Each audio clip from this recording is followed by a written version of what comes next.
야고보서 3장 시작합니다.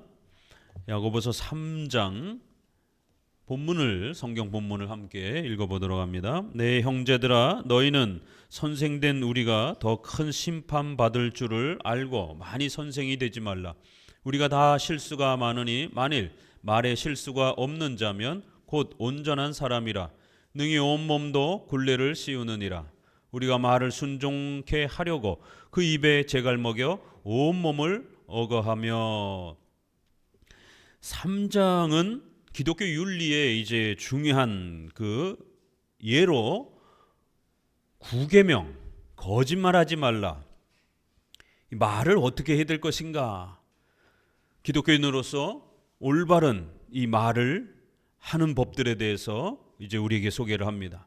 십계명에 이제 여러 구체적인 각각의 계명들을 하나씩 소개하면서 우리가 그동안 배웠던, 앞서서 소개했던 십계명의 이러한 해석의 원칙들을 잘 적용해 보도록 또 우리에게 실제적 예를 들어주는 것입니다. 자, 십계명의 4가지 원칙을 꼭 기억하셔야 됩니다. 십계명의 4가지 원칙은 문자적 적용, OX 하라 그러면 해야 되는 거고, 하지 말라 그러면은 하면 안 되는 것입니다. 그럴 때 그 OX를 찾아낼 때는 항상 성경의 해석 법칙, 문법적, 역사적, 교리적 해석을 잘 사용하면서 무엇을 해야 될지, 무엇을 하지 말라고 하는지 성경에 문자적으로 또 추론적으로 우리에게 해야 될 것, 하지 말 것을 요구하는 문자적 적용. 두 번째, 십계명은 10개가 있기 때문에 우리가 어떤 선택을 할 때마다 항상 어느 한 계명만 생각하지 말고 10계명이 골고루 잘 적용될 수 있도록, 어느 한 계명이 만약 명백히 위배된다라면 여러분이 하고자 하시는 일을 중단하셔야 됩니다. 그건 하나님의 뜻이 아닙니다. 십계명에 명백히 부딪히게 되면 그건 하나님이 원하시는 결정이 아닙니다. 내려놓고 다시 십계명에 조정하면서 여러분이 선택의 방향을 잡으셔야 됩니다. 유기적, 종합적 적용. 세 번째는 10개를 다 적용해야 되지만 우리의 연약함 때문에 또 이 땅의 그러한 죄악의 창궐함 때문에 때로는 우리 성도들의 생명의 위급함이 닥칠 때에 우선적으로 이렇게 계명을 선택할 수밖에 없는, 좀 더 비중이 낮은 그런 계명들을 포기하고 또 내려놔야 되는 차선적 선택, 우선적 적용 원리, 부득이함을 배려해주는 어쩔 수 없이 필연적인 또 이러한 부득이함들을 배려해주는 이러한 우선적 선택, 차선적 원리라고도 이렇게 표현하고 또 부득이함을 배려하는 그러한 선택 원리라. 그래서 4계명하고 5계명이 부딪히면 4계명을 순종하셔야 되는 겁니다. 피치 못할 이러한 성도들의 생명과 또 우리 국가 사회의 생존과 부딪히는, 교회의 존폐와 부딪히는 이러한 중요한 위급함이 발생이 되게 되면 우선적인 그런 계명들을 더 먼저 생각하셔야 된다는 것. 네 번째로는 그렇게도 이제 적용했음에도 불구하고 좀 더 개인적 자유 가운데 적용할 수 있는, 성경에 세밀하게 언급하고 있지 않는 그런 개인의 자유에 해당이 되는 이러한 부분들은 양심적 적용으로 하는 겁니다. 그래서 개인의 자유 속에서 중립적인 이런 주제들은, 이렇게도 되고 저렇게도 되는 그런 주제들은 개인의 양심의 자유 속에서 선택하는 겁니다. 그 양심의 자유는 공적인 양심의 자유가 있습니다. 교회의 목회자는 성경을 해석해서 양심의 자유를 가지고 하나님의 말씀으로서 성도들에게 설교하고 적용하는 것입니다.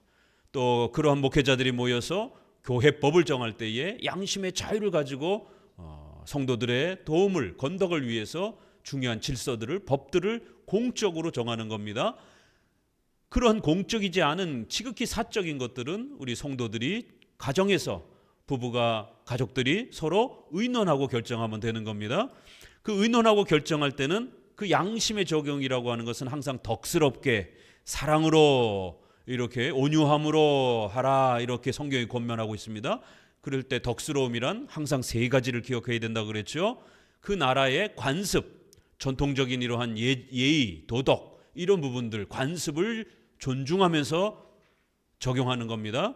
또 국률, 적어도 인간을 불쌍히 여기는, 이렇게 해야 될까 저렇게 해야 될까라고 헷갈릴 때는 과연 이것이 사람을 돕는 그런 일인지, 사람을 해치고 사람에게 상처를 주는 그런 일인지, 사람을 불쌍히 여기는, 국률이 여기는 그런 인간성이 있어야 된다라는 거예요. 최소한의 그러한 국률의 정신이 있어야 된다라는 것.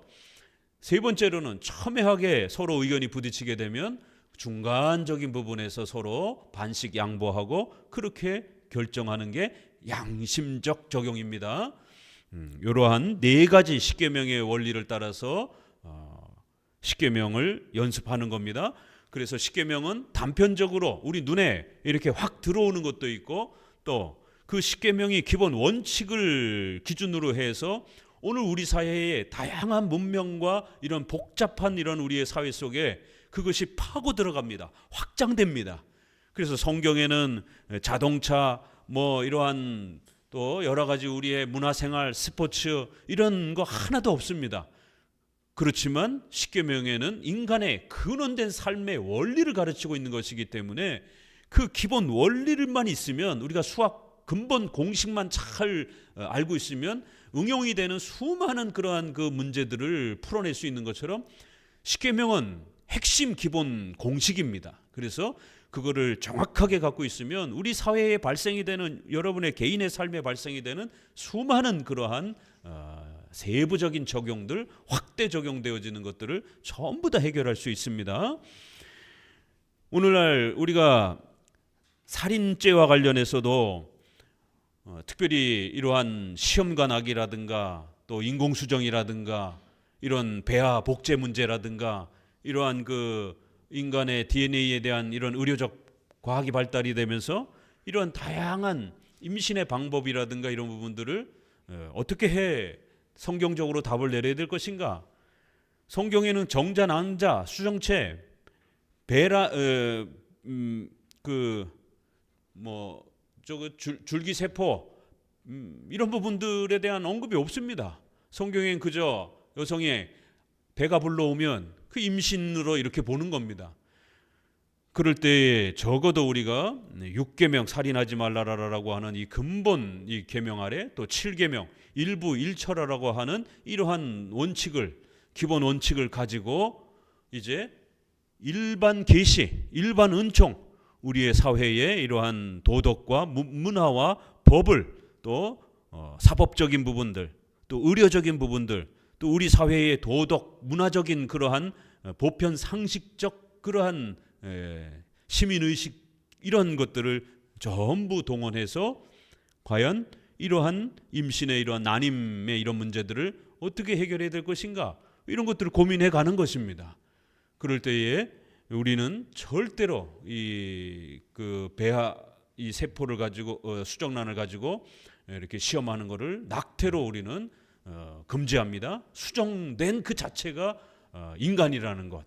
난자와 정자로 있을 때는 그거는 세포입니다. 그래서 얼마든지 우리가 머리카락이라든가 손톱, 발톱 잘라서 없애는 것처럼 정자와 난자 개별로 있을 때는 얼마든지 버려지는 세포입니다. 그러나 그것이 수정체가 됐을 때는 절대로 없애거나 실험을 하게 되면 안 된다라는 겁니다. 사람이기 때문에. 이것이 기독교적인 6계명의 생명의 개념입니다. 그러니까 생명의 개념이 굉장히 더 깊어지고 확대가 된 거죠. 그렇기 때문에 어떠한 이런 수정체를 가지고 이런 배아 실험이라든가 이런 여러 가지 그러한 다양한 실험을 하고 폐기하는 이러한 부분에 있어서 엄격하게 우리 기독교 윤리는 기준을 잡아야 되는 것입니다. 그래서 적어도 우리가 인공수정 형태의 이렇게 난임 부부들이 현대의 이런 여러 가지 질병 때문에 임신의 어려움을 겪게 되면, 또 늦게 결혼해서 난임의 어려움을 겪게 되면 일부 일처기 때문에 부부지간에 그러한 정자와 난자를 의료적 도움을 통해서 수정체를 만들 수 있도록 도와주는, 그래서 그거를 부인의 자궁에다가 착상을 시키는 이러한 의료적 도움은, 그런 인공수정은 열려 있는 겁니다.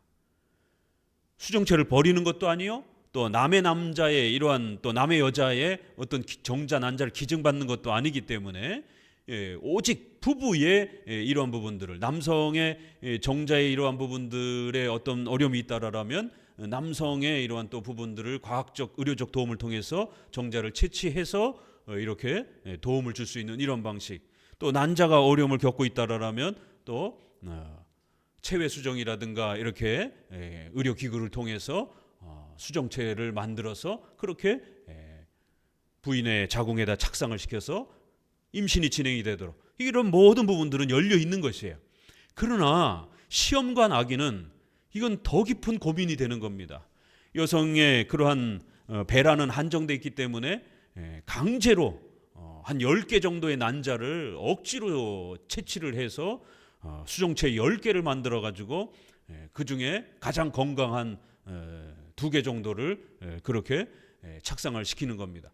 그래서 이 시험관 아기 시술을 해서 낳은 부부들이 쌍둥이가 많이 태어나는 겁니다. 그렇게 2개를 우리나라 법적으로 2개까지 이렇게 뭐 착상을 시킬 수 있는 뭐 그런 의료법이 있나 보더라고요. 그러니까 나머지 7, 8개들은 멀쩡한데도 좀 더 건강하지 않다라고 하는 이유 때문에 수정체인데 불구하고 다 버리게 되는 거예요.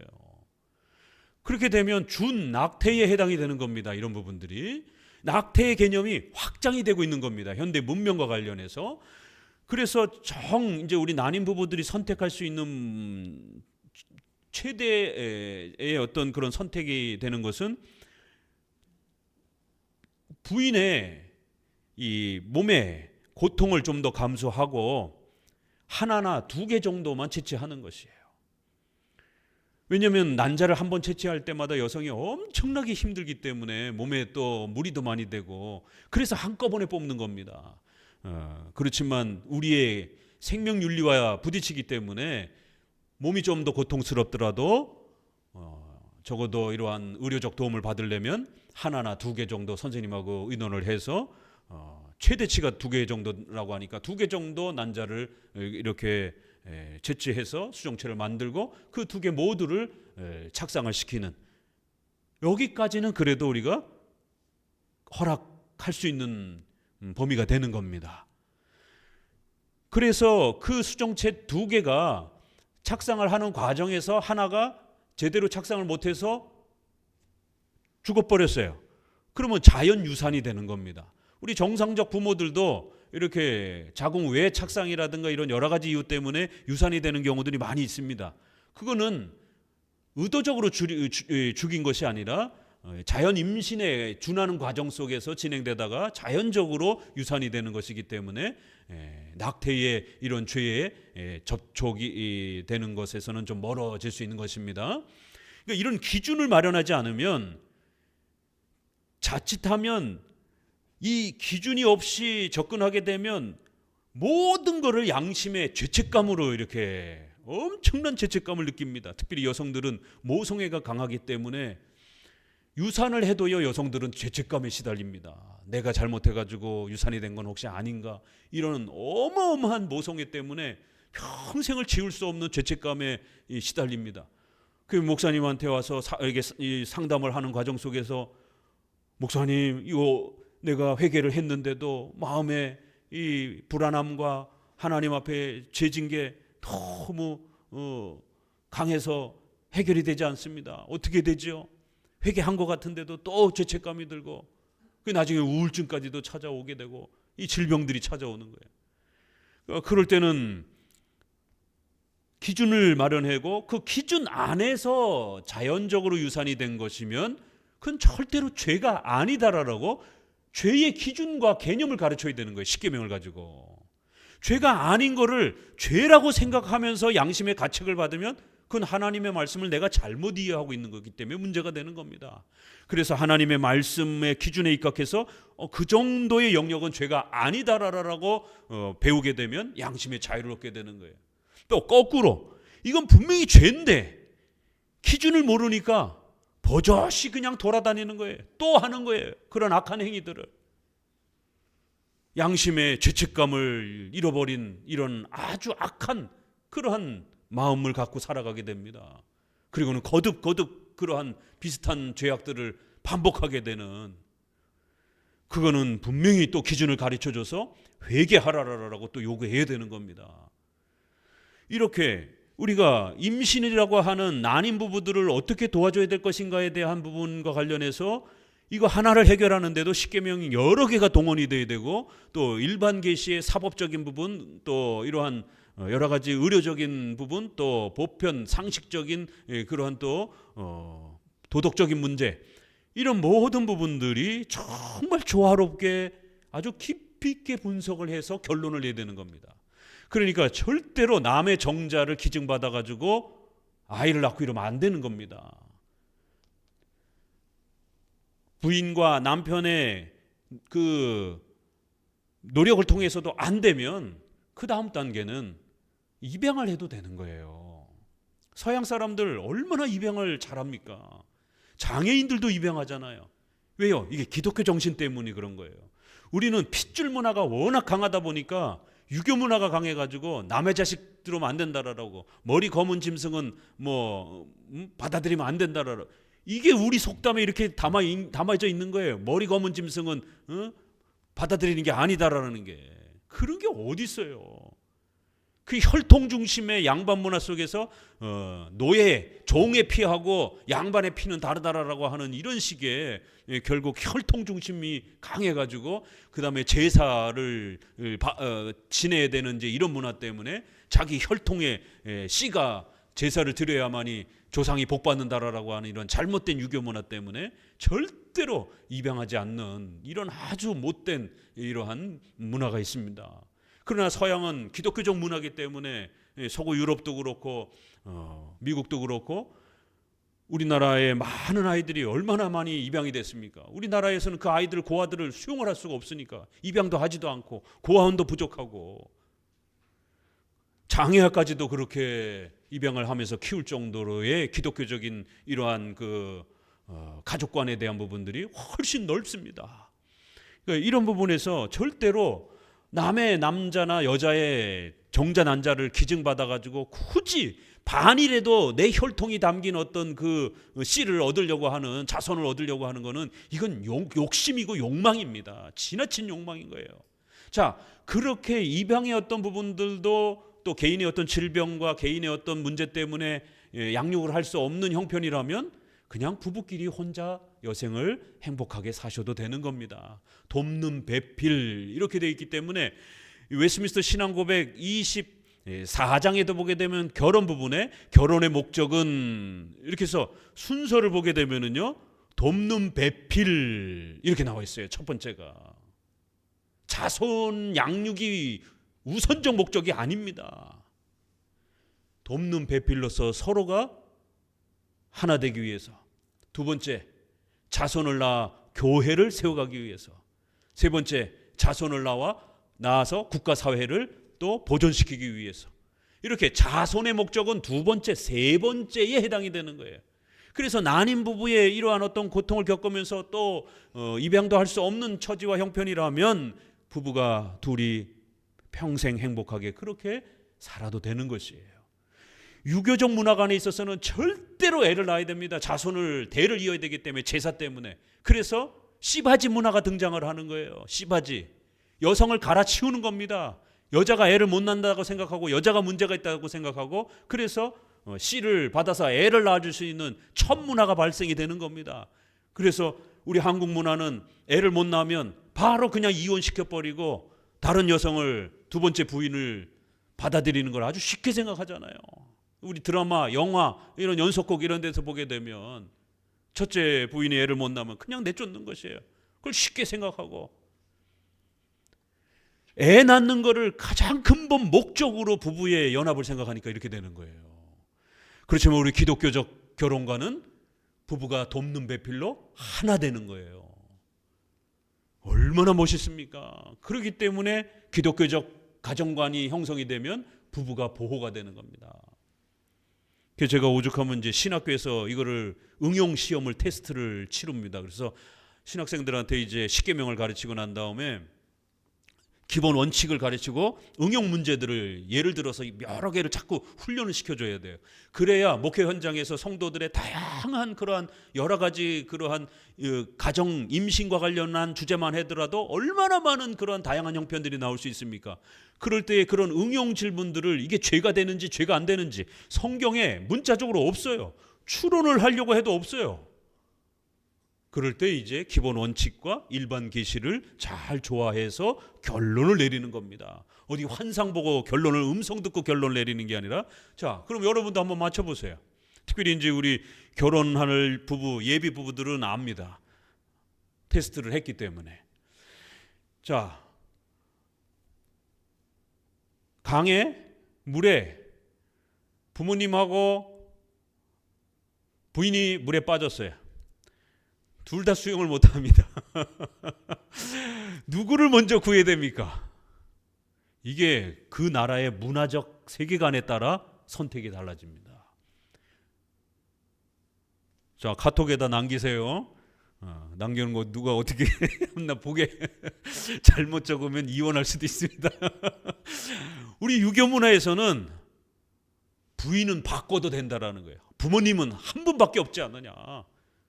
부인이야 뭐 갈아치고 또 구해도 되니까 부모님을 구해야 된다라고 이렇게 이야기합니다. 그러나 우리 기독교적 세계관에서는 부부는 한 몸인 것이에요. 하나됨인 것이에요. 부모를 떠나 벌써 독립된 인격체가 되는 것이에요. 그래서 부인을 먼저 구하는 겁니다. 우리 유교 문화에 가서는 저런 호로 자식 같으냐고 막 이럴 수 있지만 부인을 먼저 구하는 것이에요. 이제 부모님은 살 만큼 사셨으니까 또 그런 차원에서라도 우리가 상식적으로 위험에 처하게 되면 젊은이들, 어린 사람들을 먼저 살리고 어른들이 희생하려고 하는 또 그러한 또 상식선에서도 그렇고 기독교적 관점에서 보게 되면 부부 아내는 한 몸이 되는 것이에요. 촌수에서도 영촌이잖아요. 영촌.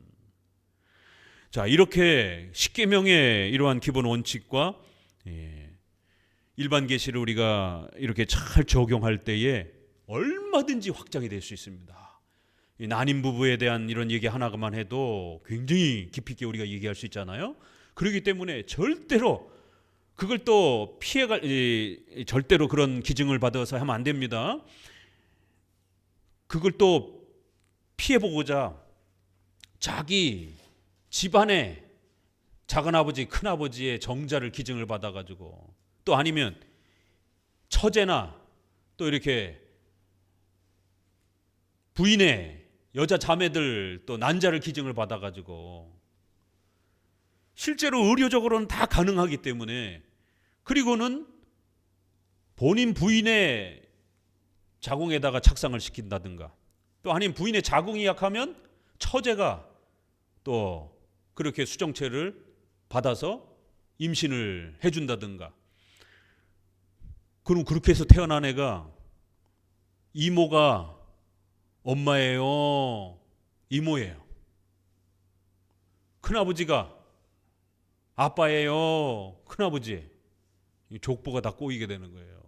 우리 인륜의 도덕적 가치가 막 다 붕괴가 돼버리는 거예요. 뭐 이게 큰아버지가 됐다가 아버지가 됐다가 어쩌라는 거예요. 그러면은 더 나아가서는 또 여성들이 이번에 태국인가 뭐 거기서도 그렇게 뭐 집단 그 여성들을 가둬놓고 그렇게 임신시키고 막 이런 또 범죄자들이 뉴스에 나오더라고요. 또 돈 때문에 여성들이 또 그렇게 대리모로 그렇게 아이를 낳아주는 이런 것들이 비일비재하게 우리 사회의 뒷골목에서 또 그렇게 펼쳐지고 있단 말이에요. 절대로 허용하면 안 되는 겁니다. 부부 외에 어떤 방식으로도 임신의 이런 부분들은 간음의 영역으로 넘어가게 되는 겁니다. 자, 때려 죽인 것도 직접적 살인이 됩니다. 그렇죠? 그렇지만 라가라, 바보, 멍청이 이렇게 욕하는 자들도 살인죄에 해당이 된다라고 예수님이 적용하잖아요. 다른 여성과 성적인 직접적인 그런 접촉을 했어요. 간음에 해당이 되는 겁니다. 그런데 예수님이 마태복음 5장 6장에 뭐라 그래요? 여자를 보고 음욕을 품었으면 그것도 간음에 해당이 된다라고 책망하잖아요. 간음의 범위가 직접적 행동뿐만 아니라 간접적 영역의 부분까지도 확대가 될 수 있다는 것을 십계명이 확대가 어떻게 되는지를 가르쳐 주는 겁니다. 그렇기 때문에 임신의 과정 속에서도 의료적인 도구를 사용함으로 인해서 간접적 간음의 형태들이 확장될 수 있기 때문에 조심해야 된다는 거예요. 낙태도 직접적 낙태가 있을 수 있지만 간접적 낙태도 될 수도 있기 때문에 조심해야 된다는 겁니다. 이렇게 십계명의 이러한 원칙들을 우리가 잘 사용하는 훈련을 부지런히 해야 되는 것입니다. 자, 3장에서는 말을 어떻게 해야 될 것인가? 9계명, 거짓말하지 말라, 정직하게 올바르게 말하면서 살아라. 자, 우리 책을 좀 보시게 되면은요, 3장은 거짓말하지 말라는 9계명을 소개하여 10계명의 해석과 적용을 구체적으로 설명합니다. 거짓말과 고자질은 서로 다릅니다. 모든 상황에서 모든 사실을 모두에게 낱낱이 설명하는 것은 정직함이 아니라 자칫 고자질이 될 수 있습니다. 성도들은 매 순간 정직하게 살아가야 합니다. 하지만 부득이한 경우에 9계명을 포기해야 될 때도 있습니다. 예를 들면 군인이 전쟁에서 포로로 잡혔을 때 거짓말해야 되는 거예요. 부하들과 국가를 살리기 위해서 경찰이 범인을 잡으려 할 때, 의사가 환자를 치료할 때 긴가민가 하면, 헷갈리면 살 수 있다라고 용기를 줘야 되는 거예요. 부정적으로 당신 죽을 확률이 더 많아 이렇게 말하기보다는 살 수 있다라고, 약간 그것이 긴가민가 하더라도 의사가 치료하는 과정 속에서, 또 기자들이 사회적 범죄를 조사하고 고발할 때도, 주일 성수할 때 등등 생명과 신앙 보존과 같은 더 중요한 계명을 지켜야 할 부득이한 경우에 때론 연약한 거짓말을 허용할 수 있습니다. 따라서 본문은 앞부분에서 행함으로 믿음을 보이라고 했지만 3장에서는 너희 중에 지혜와 총명이 있는 자가 누구냐? 그는 선행으로 말미암아 지혜의 온유함으로 그 행함을 보일지니라고 하여 행함에는 지혜와 총명이 더 필요하다라고 당부합니다. 자, 우리 3장 13절을 읽어봅시다. 이제 결론적으로 이 3장은 앞부분에 말이 얼마나 중요한가. 근데 이 말을 길들이는 게, 우리가 말을 잘하는 게 너무너무 어렵다라는 거예요. 막 주워 담을 수 없으니까 막 순식간에 말이 나오니까. 그래서 4절에 배를 봐라. 그 키가 작음에도 불구하고 배 전체를 움직이듯이, 우리 말이라고 하는 거는, 우리 혀라고 하는 거는 우리 삶 전체의 삶의 방향을 움직이는 방향키와 같기도 하다라는 거예요. 말 한마디 잘못해가지고 그동안 잘 해왔던 게 그냥 한순간에 다 무너지잖아요. 우리 속담에도 말 한마디가 천냥빚을 갚는다라고. 엄청난 부채도 말을 참 예의 있게 잘해서 상대방의 마음을 잘 어루만져주는 그러한 아부가 아니라, 그래서 아부와 아첨과 착한 말, 권면이 어떻게 다른가? 이거 구별할 줄 알아야 돼요. 아부하고 권면하는 말하고는, 칭찬하는 말하고는, 그래, 칭찬하고 비교하면 되겠네. 아부하고 정당한 칭찬은 다릅니다. 이거 헷갈리면 안 됩니다. 아부는 죄에 해당이 됩니다. 그러나 정당한 칭찬은, 때에 맞는 칭찬은 우리 자녀들을 훌륭하게 키울 수 있습니다. 아이들을 너 맨날 못해 그러면 아이들이 자존감이 엄청나게 낮아집니다. 부부지간에 명심하세요. 부부의 이러한 그 10계명 원칙 배운 거 기억나세요? 남편은 아내를 사랑하라. 에베소서 5장에 있는 말씀. 아내는 남편에게 복종하라. 복종, 권위를 존중하라는 거예요. 재정 결정권, 의사 결정권, 자녀 훈육권, 이런 삶의 가장 중요한 가정에 이 세 가지 정도 권위를 행사할 수 있는 최종적 권한은 평상시 협의하면서 하더라도 부딪힐 때는 우선적으로 남편이 이 세 가지의 중요한 권위를 행사할 수 있도록 아내는 양보해 줘야 된다는 거예요. 그래야 남자들이 가정에 더 충실하려고 합니다. 이 세 가지 권위를 빼앗으면은요, 남자들은 절대로 가정으로 집중하지 않습니다. 가정에 들어오지 않습니다. 그게 남자의 본성이기 때문에 가정이든 사회든 어디서든 자신의 권위를 떠받쳐주고 높여주는 그런 데에 충성하게 돼 있습니다.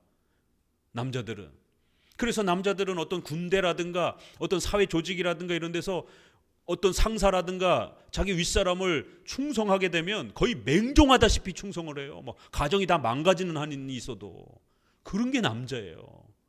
그래서 남자를 향해서 우리 아내들은 그것밖에 못했냐고, 집안 청소를 부탁했는데 뭐 여기는 왜 지저분하냐고, 이건 안 봤냐고, 이렇게 다그치게 되면 네가 해, 네가 다 알아서 해, 이렇게 돼요. 나중에는 10개 시켰는데 하나밖에 못했어요. 그래도 등 두들겨주고 잘했다 정말 잘했다, 내가 예상했던 것보다 더 잘했네, 이러면서 그러면 남자들은 우쭐해가지고 자기가 정말 잘한 줄 알아요.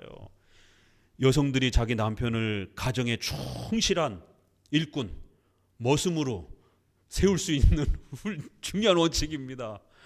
본인이 공주처럼 대접받고 싶으면 남편을 잘했다. 남자들은 권위를 먹고 살기 때문에 정말 잘했어, 이 말을 입에 달고 살아야 돼요. 가사 일도 직장 일도 잘했어, 너무 잘했어. 그거는 부부 생활의 성생활도 마찬가지예요. 성적인 이런 모든 메커니즘은 뇌에서 작동하는 거기 때문에 막 그런 부분을 못했다라고 막 짜증내고 그런 부분에 대해서 이렇게 지나치게 표현을 하게 되면 남자들의 뇌가 성적 자극을 받지 못해서 발기부전이 일어나는 겁니다. 그래서 젊은 부부들이 발기부전으로 치료받는 이런 경우도 허다합니다. 이런 어떤 여러 가지 의료적인, 환경 오염적인 이런 것도 있지만 부부간의 이런 상담, 이 심리적인 스트레스를 받아가지고 성불구의 이런 고통을 겪는 것이에요. 잘했다. 모든 면에서 칭찬해야 됩니다. 아내는 사랑, 보호, 양육,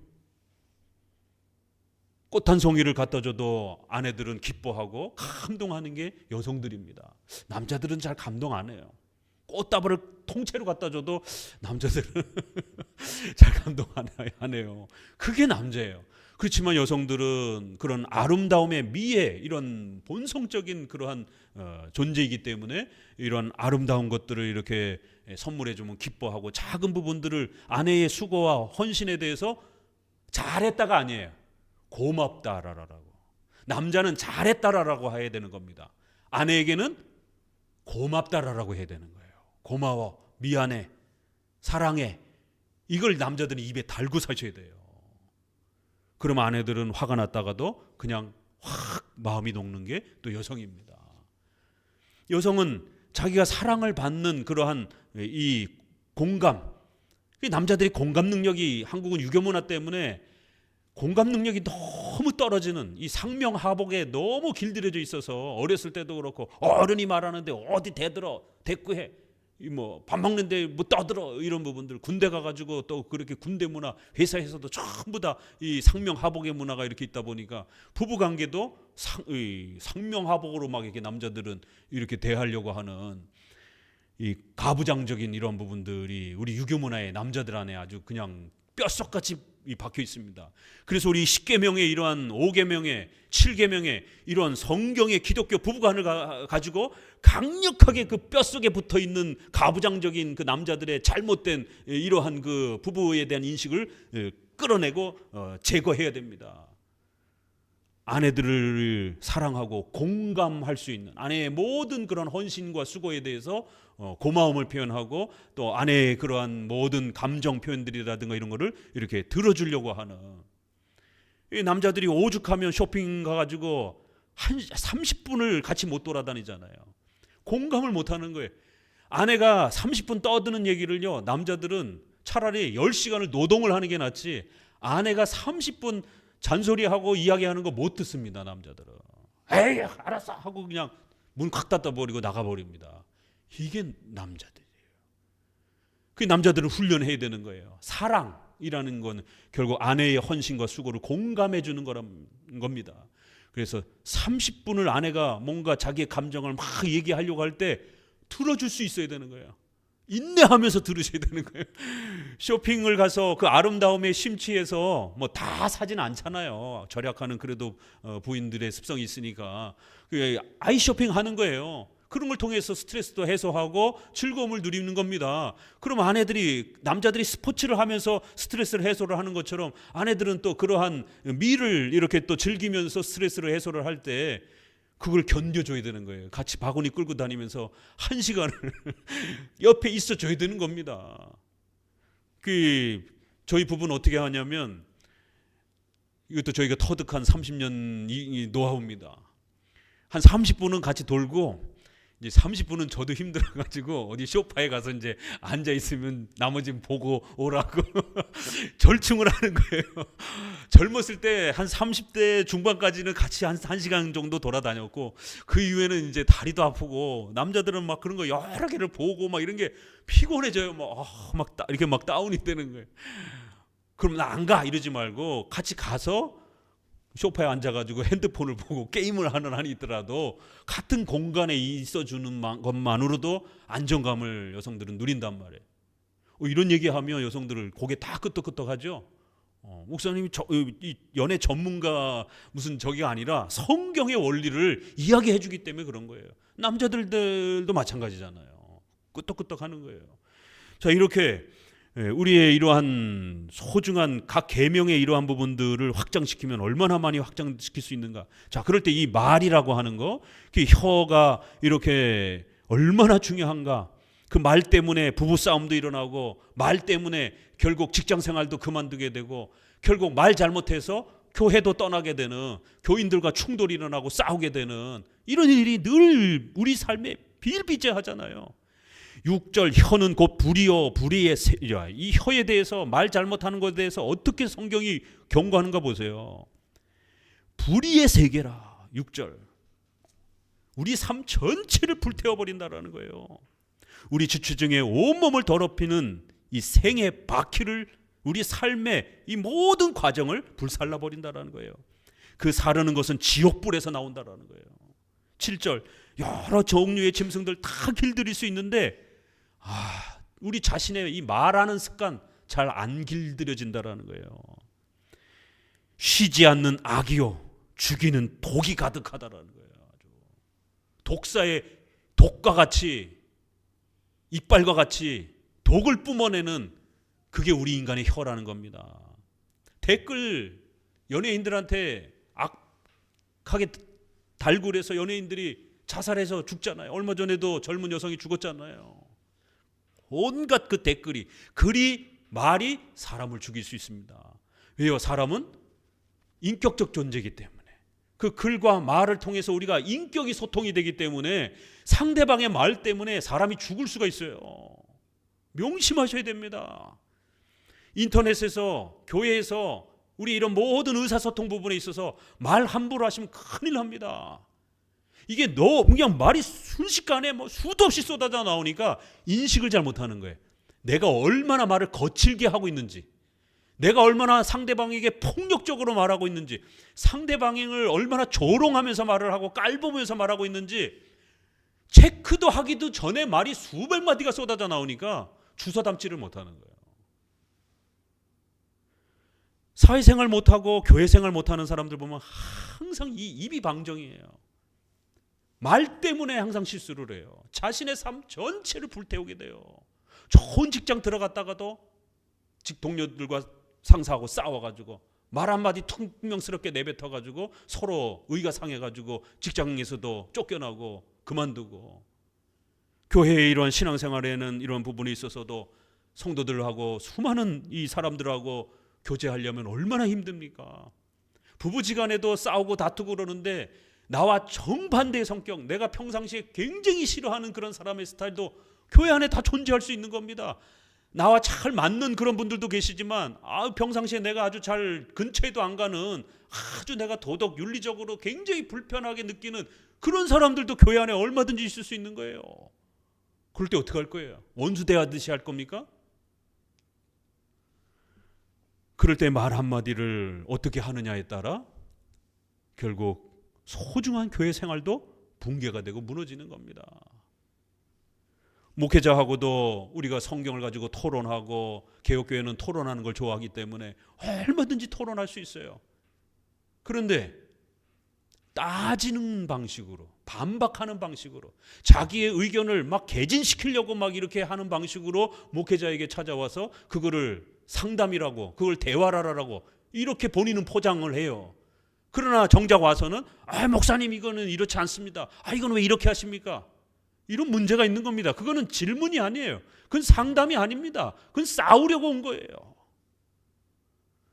목회 30년 하면서 목회 현장에서 이런 일들이 비일비재합니다. 그래서 멀쩡히 잘 다니던 성도들이 결국에는 그런 충돌로 인해서 말이 안 통해 이러면서 떠나가는 거예요. 또 성도들하고 싸워가지고 또 떠나기도 하고.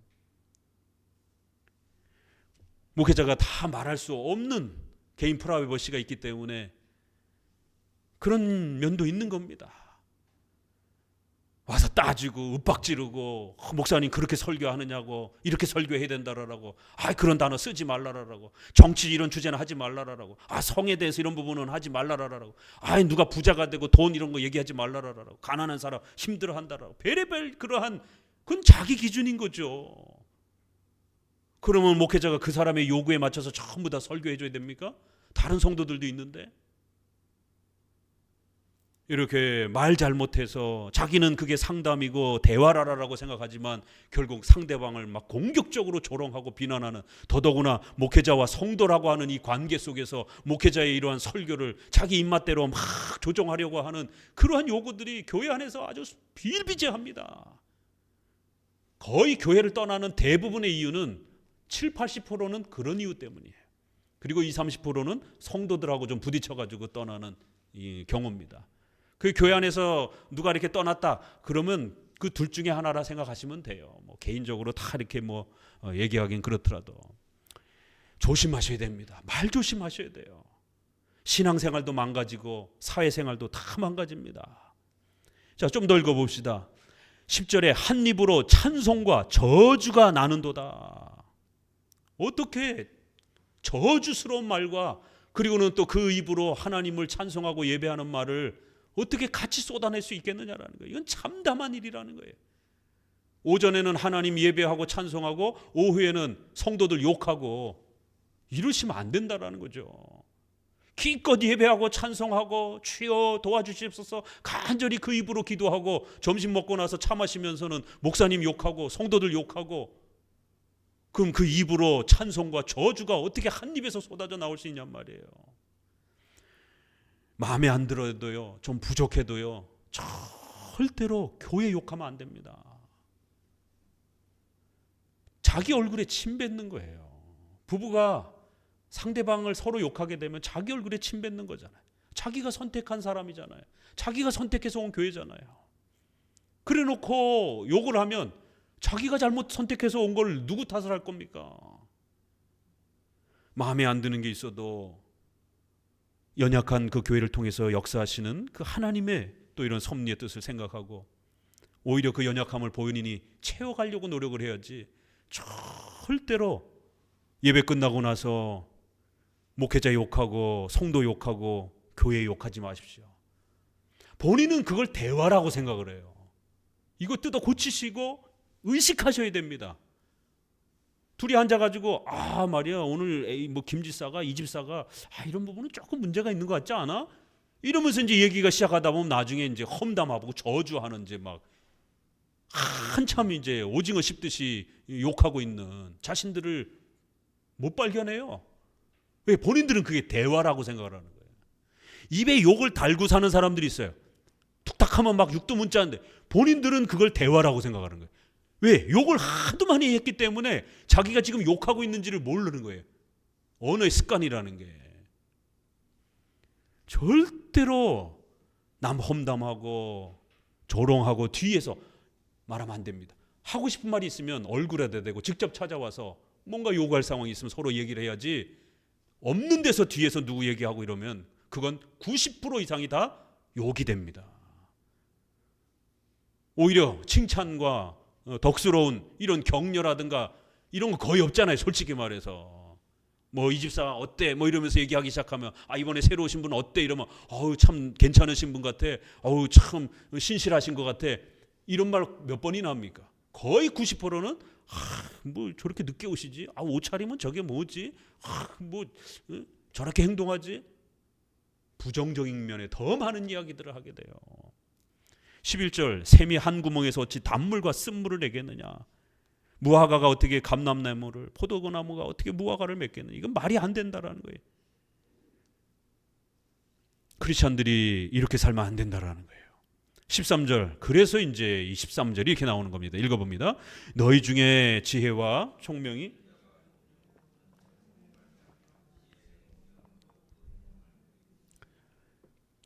너희 마음속에 독한 시기와 다툼이 있으면 자랑하지 말라. 진리를 거스려 거짓말하지 말라. 이러한 지혜는 위로부터 내려온 것이 아니요 세상적이요 정욕적이요 마귀적이라는 거예요. 자, 그러면 아첨과 칭찬을 잘 구별하셔야 된다 그랬어요. 이거 구별하는데 쉽지 않습니다. 부지런히 훈련하셔야 돼요.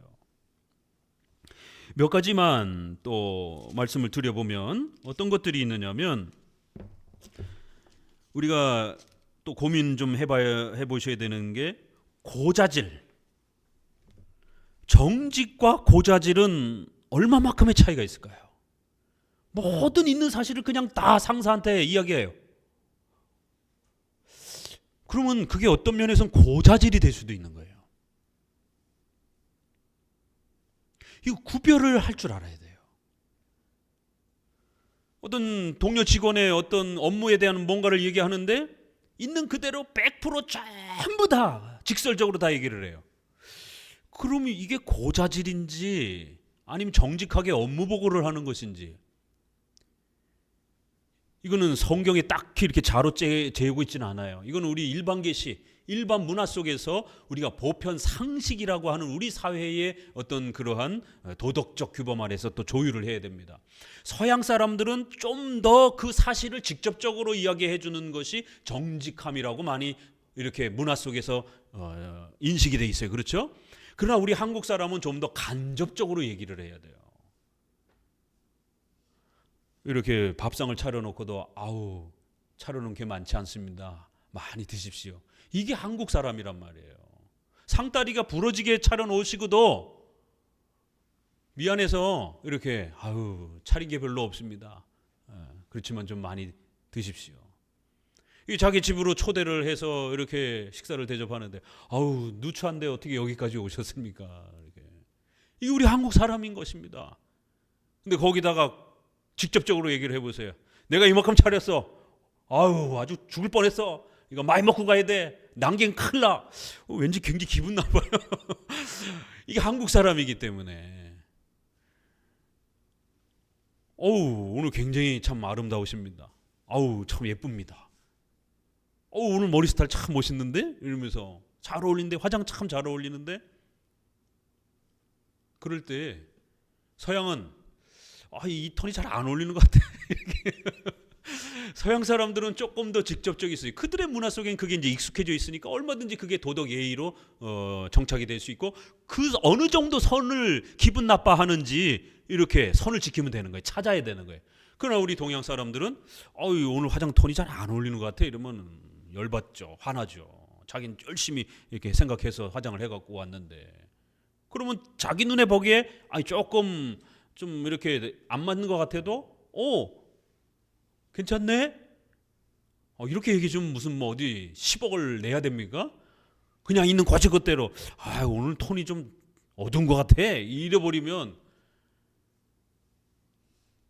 그 기준이라는 것도 본인 기준인 거지 여러 사람들의 또 기준이 있는 거잖아요. 그렇기 때문에 내가 이렇게 딱 보고 어둡다라고 안 어울린다라고 하는 것도 맞는 것도 아니에요. 그러니까 얼마든지 조금 우회해서 괜찮네, 잘 어울린다 라고 얘기해 줄 수도 있는 거예요. 우리 문화에서는 간접적으로 얘기를 하는 훈련을 많이 하셔야 됩니다. 직접적으로 너무 얘기하면 큰일 납니다. 직접적으로 얘기해야 될 대상은 항상 부부지간에, 또 목회자와 성도가 이렇게 상담할 때, 그런 때 빼놓고는 우리 일반적인 이런 사회 이러한 그 생활 속에 있어서는 우리 문화는 좀 더 간접적으로 우회하면서 이렇게 얘기를 하셔야 됩니다. 자, 또 한번 비교를 해보세요. 모호하게 말하는 것과 하나도 빠짐없이 정확하게 얘기하는 것하고 어떻게 구별할 거예요? 진리를 말할 때 이단을 구별해야 되는데 모호하게 말하면 큰일 납니다. 예수 그리스도를 믿음으로 구원받는다고 이신칭이 정확하게 말해야 돼요. 법에라든가 법원이라든가 이런 데 가서 정확하게 말을 해야 됩니다. 모호하게 말했다가는 나중에 위증죄로 처벌받을 수 있는 거예요. 그렇지만 여러 가지 또 이런 의료라든가 또 이런 여러 가지 우리의 또 부득이한 이런 상황이 발생이 됐을 때는 그걸 너무 직접적으로 그 모든 사실을 다 이야기할 필요는 없고 조금만 이야기해도 되고, 또 왜냐하면 자녀가 죽게 되면 연로하신 부모님 돌아가실까 봐 얘기 안 하잖아요. 왜? 충격받아서 돌아가시는 경우들이 있으니까. 그럴 때는 숨기고 또 모호하게 이렇게 바빠서 못 오나 봐요 뭐 이렇게 이야기해도 되는 것이고, 그거를 그냥 있는 거지것대로 죽어가지고 지금 못 옵니다 이래보는 부모님도 돌아가시는, 그러니까 이러한 건 지혜에 해당이 되는 거예요. 말을 어떻게 할 것인가, 대상이 누군가, 어린애인가 아니면 어른인가 아니면 동료인가, 이 정황을 어디까지 얘기해야 될 것인가, 이거 엄청나게 고민하셔야 됩니다. 지혜를 짜내서 이야기해야 돼요. 그래서 극단주의자들은 여호와 증인들 극단적으로 사회생활을 하잖아요. 그러니까 아주 몰상식한 자들이라고 이렇게 비난을 받는 거예요. 또 세상에서는 온갖 모함과 거짓을 이렇게 이야기하잖아요. 부패하고 타락하는. 그럴 때 우리 신자들, 개혁주의 신자들은 원칙 아래에서 또 이러한 지혜를 짜내서 좀 더 우리 문화가 수용할 수 있는 도덕적 그 규범을 벗어나지 않는 범위 내에서는 좀 더 지혜롭게 말을 해야 됩니다. 상대방이 상처받지 않도록, 상대방이 불쾌하지 않도록 좀 더 정말 지혜롭게 말을 해야 돼. 그래서 13절에 갑자기 너희 중에 지혜와 총명이 있는 자가 누구냐? 그는 선행으로 지혜의 온유함으로 그렇게 말을 해야 된다라는 거예요. 이 구절이 이제 마음에 확 와닿죠? 언어 생활 이야기하다가 지혜롭게 우리가 이 10계명을 9계명을 어디까지 확대를 해야 되고, 어떨 때는 직접적으로 어떨 때는 간접적으로 이렇게 모든 상황을 파악하면서 어떨 때는 조금만 말해도 되고 어떨 때는 모든 내용을 다 말을 해야 되고, 이런 부분들을 잘 그때그때 조절할 수 있어야 되는 것이에요. 대화하러 오셨으면 이렇게 상담을 하고 질문을 해야지, 그를 공격적으로 이렇게 자기 의견을 이렇게 관철시키기 위해서 막 따지고 묻고 이렇게 이런 것들은 올바른 게 아닙니다. 지혜를 가지고 때에 맞는 이런 부분들을 잘 살펴야 되는 거예요. 이거를 헤아리지 못하면 시기와 다툼이 일어나요. 말하다가 싸우잖아요. 결국 부부지간에도 말하다가 결국 싸우잖아요. 말이 안 통해. 도대체 한국 사람인데 말이 안 통하는 거예요. 서로 시기와 다툼과 싸움이 나는 거예요. 모든 악한 일들이 바로 말 잘못함으로부터 시작해서 폭발한다라는 거예요. 그러나 적어도 신자란, 위로부터 난 지혜란 성결하고 다음에는 화평하고 관용하고 양순하고 긍휼하고 선한 열매가 가득하다.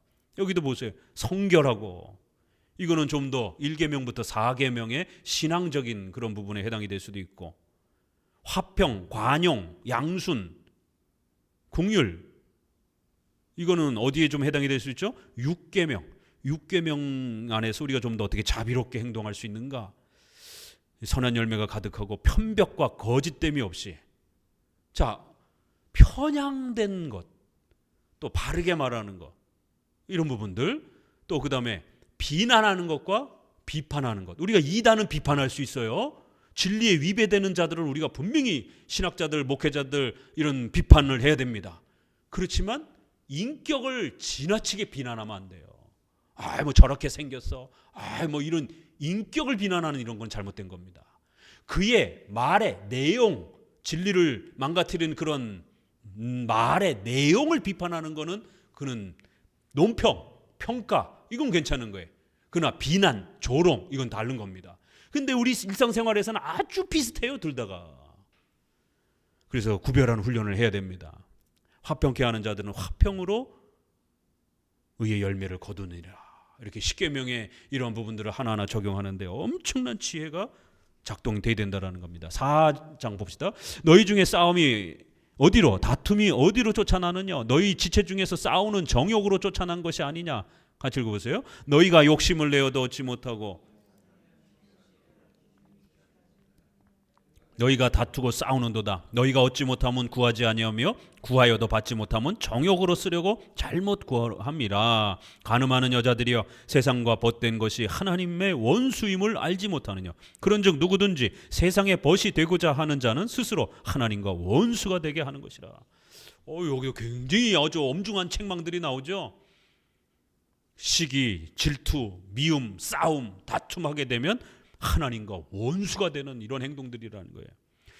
싸움, 폭력, 이건 어디에 해당이 돼요? 이제 6계명.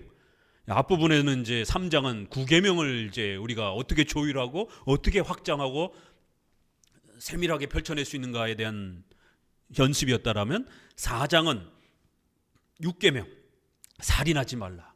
이게 살인에는 싸움, 시기, 질투, 미움, 욕하는 거 이런 게 이제 다 들어가 있는 거고, 긍정적인 면은 자비하고 온유하게 사람들을 도와주고 사랑으로 섬겨주고 이런 부분이죠. 자, 책으로 들어와서 4장은 싸움, 다툼과 같은 6계명의 살인 문제를 다룹니다. 먼저 성도가 싸우면 기도의 응답을 받지 못한다고 경고합니다. 3절에 구하여도 받지 못한다라는 거예요. 성도들이 늘 분노에 차 있고 교인들하고 툭탁하면 싸우고 주변 사람들하고 툭탁하면 싸우는 이러한 그 성질을, 화를 잘 내는 이런 분들은 기도응답도 잘 못 받는다라는 거예요. 우리의 윤리 문제가 신앙의 문제랑 이렇게 불가분리로 연결이 되어 있기 때문에 그래요. 싸우면 기도가 안 됩니다. 일단 부부지간에도 부부 싸움하고 나서 어디 기도가 잘 돼요? 안 되잖아요. 이게 불가분리로 윤리와 신앙이 우리 기독교인들은 이렇게 연결되어 있기 때문에 그렇습니다. 갑자기 싸움 얘기하다가 기도 얘기가 나오는 거예요. 그래서 우리 안에 이러한 질투와 싸움 이런 부분들이 생기지 않도록 조심해야 된다는 거예요. 신앙에 영향을 받는다는 거예요. 윤리와 경건의 불가분리의 관계를 강조합니다. 또한 본문은 너희가 하나님이 우리 속에 거하게 하신 성령이 시기하기까지 사모한다 하신 말씀을 헛된 줄로 생각하느냐라고 엄중히 경고합니다. 성도들은 시기와 다툼을 행하면서 성령의 충만을 말할 수 없습니다. 성령께서는 이 두 가지를 동시에 행하지 않습니다. 즉 성령 충만한 사람이 시기하고 싸움을 일삼는가? 그런 모습이 성령이 거하시는 모습인가? 라고 반문하고 있습니다. 결코 그럴 수 없습니다. 이런 경고는 극단적으로 신앙만 강조하는 신비주의자들을 향한 책망입니다. 성경적 성령 충만은 신비 체험을 행하면서 인격적으로는 매우 거친 모습을 보이는 것이 아니라 겸손하며 이웃을 배려하는 인격적인 성장인 것입니다. 아주 좀 어려운 표현이 있어요. 우리 속에 거하게 하신 성령이 시기하기까지 사모하신다 하신 말씀을 헛된 줄로 아느냐 5절에. 그러나 더욱 큰 은혜를 주시나니. 그러니까 이렇게 시기하고 싸우는 이러한 사람들이 성령이 충만히 계시는 것이겠느냐, 이런 이게 이제 번역을 좀 쉽게 잘해야 되는데 우리 번역도 조금 어려워요. 성령이 시기하는 것처럼 이제 이렇게 이제 표현이 뉘앙스가 나긴 하는데, 시기하는 그러한 자에게 성령의 은혜가 있는 것이냐 이렇게 이제 묻는 방식입니다. 그럴 수 없다. 시기하지 않는 자에게 더욱 큰 은혜를 주시나니 이렇게 돼 있는 겁니다. 조금 더 쉽게 번역을 하면.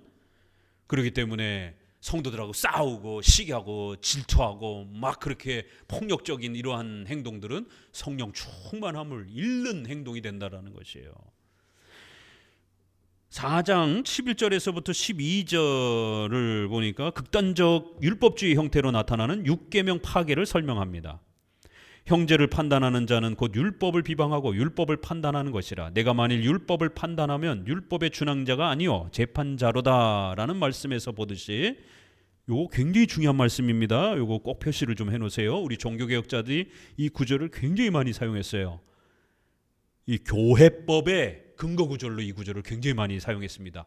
우리 웨스트민스터 신조라든가 우리 각 신조들을 보게 되면 교회법을 어떻게 우리가 만드는가라고 했을 때 이 입법의 행위, 재판의 행위, 이게 이제 교회의 권징 절차 그 질서의 근거로 작용되는 구절이에요. 입법자, 재판자 이런 얘기가 나오잖아요. 십계명을 세부적으로 해석하고 적용하는 과정에서 여러 다툼이 존재할 수 있습니다. 문자적으로 명백하지 않는 부분을 해석할 때 양심적 적용이 발생합니다. 이 양심적 해석은 교단과 교파마다 조금씩 다를 수 있습니다. 따라서 신앙의 본질이 아닌 비본질적 문제를 다룰 때는 각 교단의 교회법적 해석과 차이를 서로 존중하고 인정해야 합니다. 이것을 부정하면 자기 교파의 해석만 옳다고 주장하며 형제 교단을 정죄하는 다툼이 벌어집니다. 이런 교회법의 특성을 이해하지 못하면 율법에 순종해야 하는 성도들이 자신이 해석한 율법의 내용을 가지고 다른 율법의 해석을 비판함으로써 율법을 비판하는 모순에 빠집니다. 각 교단의 교회법은 입법자와 재판자는 오직 하나이신 하나님이다. 이렇게 이제 말씀과 같이 교단들이 십계명을 세부적으로 해석하여 아까 초반에 말씀드린 양심적 자유를 적용할 때 공적으로 그렇게 각 교단마다 질서를 만들 수 있는 거예요. 법을 만들 수 있습니다. 이게 교단마다 그 양심의 자유 속에서 만드는 거기 때문에 서로 좀 차이가 있을 수 있는 거예요. 그래서 이런 법을 만들 수 있도록 위탁된 신적 권위, 유스디비눔, 그 권위를 가지고 각 교단마다 만드는 거예요. 십계명은 문자와 추론적 해석을 통해서 10개 전체가 조화를 이루며 부득이한 경우와 비본질적인 것들은 양심적 적용을 통해서 적용합니다. 그래서 이제 이 마지막 십계명의 네 번째 이 양심적 적용, 아데아포라, 중립적인 부분을 여기서 4장에서 또 얘기하는 거예요. 왜요? 이것 때문에 싸움이 많이 일어나기 때문에. 그래서 시기, 질투, 싸움, 이제 이런 6계명과 관련된 이야기를 하다가 갑자기 11절부터는 입법자, 재판자 이런 얘기가 나오고 율법을 어떻게 이해하고 적용할 것인가 이런 것 때문에 자칫 싸움이 벌어지면서 다투게 되면 각각 하나님 앞에서 율법을 서로 적용하고 해석하다가 그 율법을 가지고 서로 싸우게 되면 오히려 율법을 욕되게 하는 하나님의 말씀을 욕되게 하는 일이 벌어질 수 있다는 거예요. 그래서 개인 간도 싸우지만 교단끼리도 싸움이 벌어지게 되는 일이 벌어지는 겁니다. 고신이나 이런 좀 더 아주 더 보수적인 이런 교단들은 사도행전 15장에 그 네 가지 우상에게 바쳐진 음식, 목매어 죽인 음식, 피체에 들어간 음식, 간음에 사용된 음식 이런 걸 먹지 말라라고 한 이 구절을 문자 그대로 오늘날까지도 적용되어지는 법으로 이렇게 해석을 합니다. 그래서 개고기가 목매어서 이렇게 옛날에 목매달아 많이 죽였기 때문에 개고기를 안 먹습니다. 피 들어가 있는 음식, 선짓국, 순대 이런 거 안 먹습니다. 우리 실제 생활로 들어와요, 이런 해석들이. 그럴 때 합신이라든가 합동, 저희 대신교단들은 좀 더 넓게 해석합니다. 사도행전의 그 15장의 그 교회법 결정은 초대교회 1세기의 이방인들과 유대인들이 어떻게 하나로 교회 안에서 그 식생활 이런 부분들을 일치시켜서 살아가야 될 것인가, 그거를 조화시킨 거예요. 서로 반씩 양보하고 이방인에게도 자유가 있지만 적어도 유대인들이 이런 부분들 불편하게 여기니까 최소한 요 네 가지 정도만 조심하고 나머지는 음식 부분이라든가 이런 거는 좀 자유롭게 먹어도 괜찮다라고. 그리고 유대인들한테도 너희들이 평상시에 정결법을 많이 지켜온 것들 이해하지만 이제는 시대가 바뀌었기 때문에 너무 이렇게 많이 정결법을 적용하지 말고 요 네 가지 정도로만 이제 이렇게 줄여라. 유대인들한테도 요 네 가지만 요구한 거고, 또 이방인들한테는 너희가 자유롭게 얼마든지 율법에서 구약의 의식에서 자유로우니까 정결법이 이젠 중단됐으니까 마음껏 먹을 수 있지만 유대인들이 불편하게 여기니까 요 네 가지 정도만 좀 지켜줘. 이렇게 서로 양보를 시켜서 그 시대의 교회법으로 정한 겁니다. 오늘 우리에게는 그런 어떤 우상에게 바친 음식이라든가 그 정결법에 사용됐던 음식이 우리에게 직접적으로 와닿지 않습니다. 그렇기 때문에 그 교회법이란 시대마다 달라지는 거예요. 교단마다 달라지는 거예요. 지역 형편에 따라서.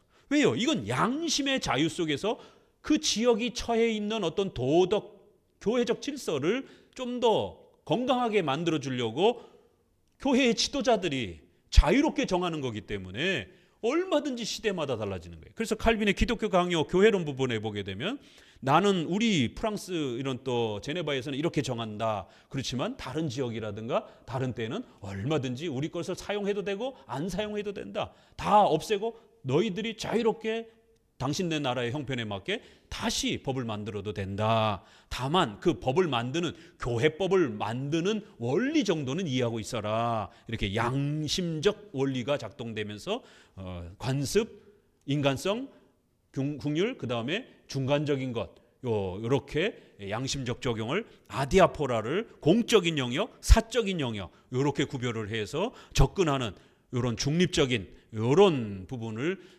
사용하는 원리 정도만 알고 구체적인 법안을 만드는 것은 서로 다양하게 만들어질 수 있는 것에 대해서 존중하라는 것이. 그렇기 때문에 그 율법의 어떤 구체적인 교회법을 만들다가 서로 싸우지 말라라는 거예요. 각 교단마다 형편이 있고 그래서 그 기준을 가지고 법을 만들었으면 그 기준에 맞춰서 입법이 된 거예요. 그러면 하나님이 그 입법을 재판하시는 겁니다. 잘 정했다라고 판단하시는 것이에요. 그럼 이쪽 나라는 이쪽 나라대로 바르게 정했다라고 또 하나님이 그렇게 인정해 주시는 거예요. 그러면 모두가 다 다양성 아래 존중이 되는 겁니다. 그러니까 이 아디아포라 문제는 굉장히 어렵잖아요. 실제로 적용하고 사용해 보게 되면. 왜냐하면 이게 구체적으로 나와 있지 않다 보니까 중립적인 이렇게도 되고 저렇게도 되고. 자, 이게 공적인 부분은 예배 시간, 예배 횟수, 또 목회자, 장로님 교육 연수, 또 권징을 할 때 몇 번 불러야 되는지, 책망을 어디까지 해야 되는지, 성찬을 몇 번 해야 될지, 이런 교회적 질서 안에 중립적인 부분들이 굉장히 많아요. 교단 안에 교회들마다도 달라요.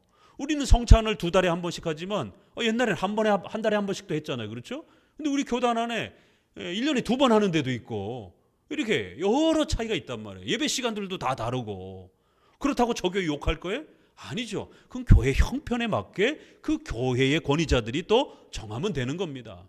그걸 가지고 서로 네가 맞고 내가 틀리고 이렇게 싸우기 시작하게 되면 성경에 명백하게 안 나와 있는데 그 중립적인 문제인데 그걸 어떻게 할 거냐 말이에요. 그래서 목사 가운을 입는 이 문제 가지고도요.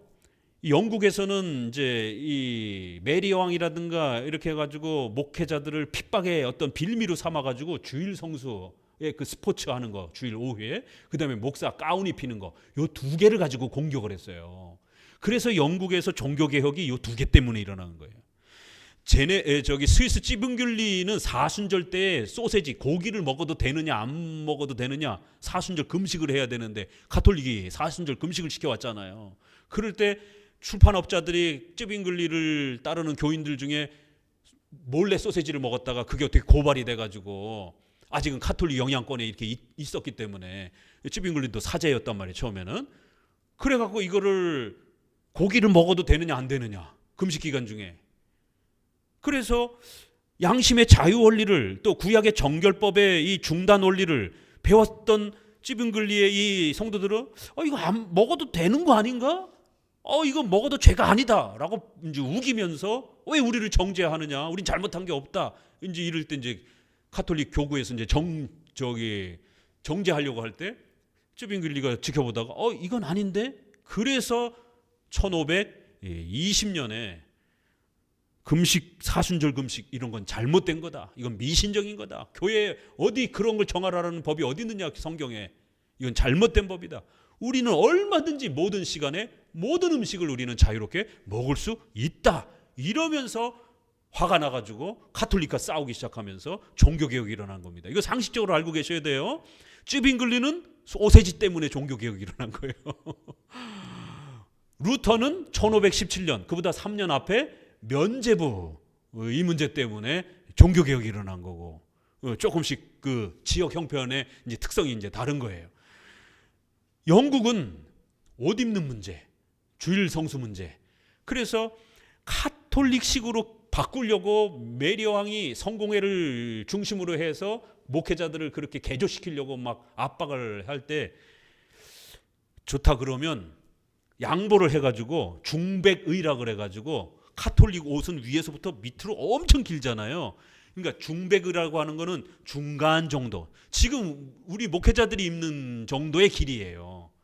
이렇게 조금 이제 무릎 정도 이렇게 오는 그런 가운을 절충시켜 가지고 입히도록 이제 명령을 한 겁니다. 이거 안 입으면 절대로 설교 못하게 하겠다. 그럴 때 이제 엄격을 주장하는 엄격파는 죽어도 못 입는다 이런 거예요. 그랬을 때 이제 거기에 이제 후커라든가 이제 이런 분들이 죽어도 못 입겠다 이제 이렇게 주장을 한 거고, 그럴 때에 칼빈에게, 베자에게, 또 유럽에 있는 많은 목회자들에게 편지를 썼어요. 이 복식 논쟁이라 그래요. 이게 의복 논쟁. 이 목회자가 설교할 때 이런 카톨릭에서 약간 축소된 이런 중배그를 입어야 되느냐 말아야 되느냐, 이거 카톨릭 이 복장 아니냐. 그럴 때에 칼빈과 유럽의 많은 선배 신학자들이 어떻게 대답해 줬을까요? 입으라고 그랬어요. 오늘날 개혁한다고 그러면서 목사 가운 다 집어던진 또 이런 개혁주의 또 주장하는 분들 있죠. 너무 지나친 거예요. 16세기, 17세기 그 판화라든가 사진들 이런 그 그림들 보시게 되면 설교할 때 가운 다 입고, 카톨릭식은 아니어도 목사로서의 어떤 권위를 나타낼 수 있는 검정색 계열의 정도는 그렇게 입었습니다. 판사들이 판결을 할 때 최소한의 어떤 그 권위의 어떤 구별성을 나타내기 위해서 판사복을 입는 것처럼 목사는 설교를 해야 하는 이런 성직의 개념이 있기 때문에 그러한 거룩성과 구별성을 최소한, 인간이기 때문에 이런 복식, 의복의 예절이 필요한 겁니다. 장례식과 결혼식의 예절이 필요하듯이. 그런데 이게 이제 카톨릭하고 싸움이 벌어지면서 너무 이제 그게 폭발을 하다 보니까 좀 더 엄격하게 이 중립의 문제를 본질의 문제로 좀 이렇게 끌고 갔던 분들은 이제 카톨릭에 대한 위험 때문에 그렇게 저항을 한 거예요. 그 역사적 배경을 충분히 이해하면 그분들이 왜 그렇게 목숨 걸고 저항했는가도 이해가 돼요. 그때는 이제 그것 자체만이 아니라 카톨릭 전체의 어떤 유혹이기도 하니까. 그렇지만 이제 많은 선배들은 의복은 중립의 문제다. 입고 설교해라. 그래서 성도들을 성경으로 가르치고 그래야지. 그렇게 해서 만약 목회자들 다 쫓겨나고 나면 그 성공의 카톨릭 신부들만 남을 텐데 그럼 그 성도들 누가 돌보느냐. 근데 이분들은 그거는 본질이라고 이렇게 교회 정치에 있어서 이렇게 얘기를 했고, 우리 유럽의 선배들은 의복은 중립의 문제다.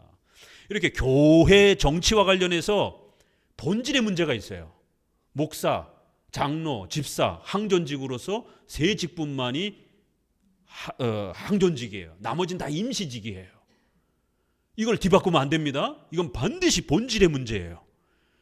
이렇게 몇 가지 교회 정치에서도 본질이 있고 비본질이 또 있어요. 서리 집사, 권찰 뭐 이런 분들은 임시 집사예요. 그래서 안 세울 수도 있어요.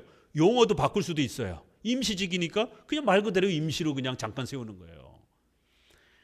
그러나 항존직은 명령된 겁니다. 자, 윤리 부분에, 생활 윤리 부분에서도 우리가 십계명과 좀 더 이렇게 가까이 부딪히는 것들, 동성애, 낙태 이런 부분들은 본질에 해당이 되잖아요. 그건 비본질이 아니에요. 그렇지만 십계명에서 문자적으로 종합적으로 이렇게 그 기본 원칙에 좀 멀리 있는 것들, 좀 세부적인 이런 부분들은 이제 중립의 주제들이 나온단 말이에요. 그럴 때는 양심의 자유로서 적용하는 거예요. 그럴 때 이제 이런 거를 교단이 결정할 때도 서로 존중하라는 거예요. 싸우지 말라라는 거예요. 교단이 정한 입법을 했던 교회법의 다양성을 존중하라는 거예요. 그러니까 성도들끼리도, 성도들 안에서 또 같은 교회 안에서도 성도들끼리 또 이렇게 여러 가지 차이 나는 그런 중립적인 부분들은 서로 존중하는 겁니다. 우리가 앞부분에서는 그 중립적 주제를 선택할 때는 아직 확신이 없고 좀 헷갈리면 좀 더 보수적으로, 안 하는 쪽으로 명백해질 때까지 좀 기다리라고 그랬죠. 요거는 사적으로 양심의 적용, 아디아포라를 적용하는 거를 말씀드린 거고, 오늘 4장에서는 좀 더 개인적인 부분보다는 좀 더 사회적이고 공적인 이런 부분들, 그래서 타교단끼리의 차이성, 다른 성도들하고의 이런 중립적인 부분들의 차이성에 대해서 존중하라는 겁니다. 너무 내 의견만 옳다라고 그렇게 주장하기 시작하게 되면 싸우게 된다라는 거예요. 이러한 신앙의 문제 갖고도 싸움이 이렇게도 벌어질 수 있다라는 것입니다. 자, 그리고는 이제 그 뒷부분을 보게 되면 이제 책으로 들어가서 양심적 적용할 때는 항상 하나님이 허락하신 섭리적 형편을 고려해야 합니다. 십계명은 지금 철저하게 지키는 것이 원칙이지만 성도의 연약함과 주어진 환경의 어려움으로 인해서 부득이함이 발생할 수 있습니다. 십계명과 섭리의 상호관계를 더욱 정확히 설명하기 위해서 본문은 장사하려고 미래를 계획하는 한 상인의 예를 듭니다. 장사를 잘 하기 위해서 미래를 대비해야 하는 것은 8계명에 따라 성실하고 바른 것입니다. 하지만 돈을 버는 것도 중요하지만 어떻게 버는가도 매우 중요합니다. 때로는 교회와 이웃을 위해서 돈을 써야 할 때도 있습니다. 이런 섭리적 형편을 고려하지 않고 무조건 돈만 많이 벌려고 하는 것은 주의 뜻을 고려하지 않고 자신의 욕심을 채우는 것이 될 수 있습니다. 오히려 성도들은 같이 읽습니다. 너희가 도리어 말하기를 주의 뜻이면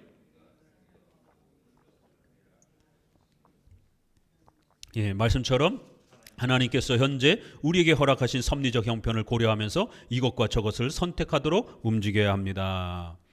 자, 놀라운 것은요, 이 4장 뒷부분에 13절에 갑자기 좀 문맥에 벗어나는 것 듯한 표현이 나와요. 들으라 너희 중에 말하기를 오늘이나 내일이나 우리가 아무 도시에 가서 거기서 1년을 유하며 장사하여 이득을 보리라 하는 자들아, 내일 일을 너희가 알지 못한다.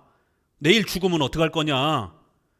그러니까 15절 너희는 말하기를 주의 뜻이면 우리가 내일도 살 수 있고 하루하루를 살아갈 수 있다라고 이렇게 생각하면서 살아야지, 만년 천년을 살 것처럼 그렇게 돈에 빠져가지고 이렇게 살면 안 된다라는 거예요. 자, 이게 갑자기 예로 딱 들어온 거예요. 이게 문맥의 흐름을 보게 되면 이제 이 양심적 적용, 아디아포라 이런 걸 적용할 때는 일반 계시가 일반 은총을 잘 사용해야 된다고 그랬어요. 그래서 관습, 궁율, 중간 정도의 적용, 이 세 가지를 작동시킬 때 적어도 우리 사회의 관습과 도덕 규범을 참고해야 되는 겁니다. 그리고 내가 주어진 나의 형편, 가정 형편, 경제적 형편, 또 나의 건강 형편, 또 결혼을 했느냐, 혼자냐, 이런 여러 가지 형편, 이런 모든 부분들이 아디아포라를 적용할 때는 고려가 돼야 돼요. 그것은 바로 섭리를 고려하라는 말로 바꿀 수 있는 겁니다. 왜요? 이런 나의 모든 형편은 하나님이 섭리 가운데 그렇게 이끌어가고 계시는 형편이니까.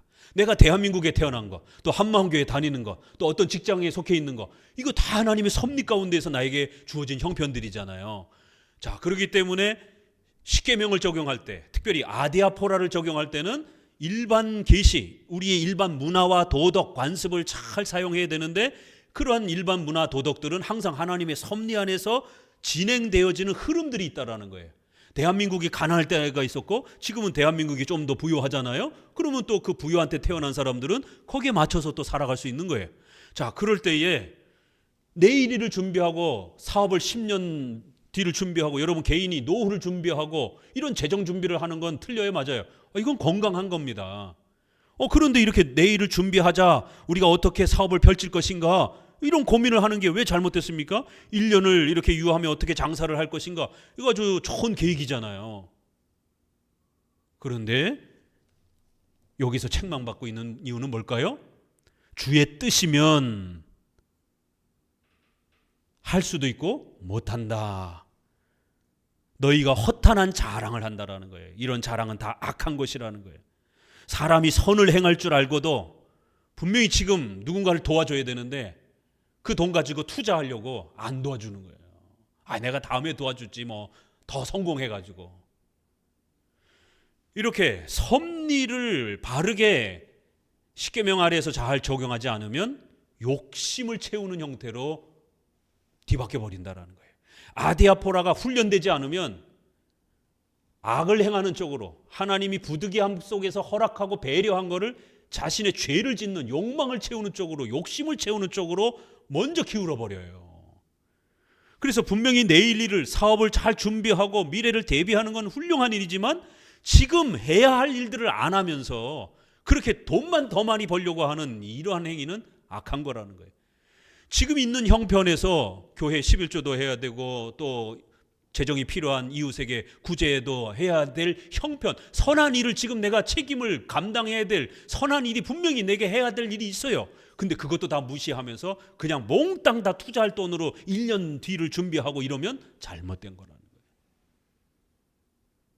주의 뜻을 쫓아서 지금 해야 될 일은 해야 된다라는 거예요. 자, 섭리 적용 원리 5개 꼭 기억하세요. 섭리는 반드시 이 수학 법칙처럼 움직입니다. 그러니까 이런 십계명의 4원칙, 섭리의 5가지 원칙, 이런 몇 가지 원칙들을 계속 반복 훈련을 하셔야 되는 겁니다.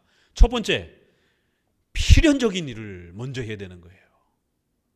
그 다음에 부득이한 일들을 하게 되는 겁니다.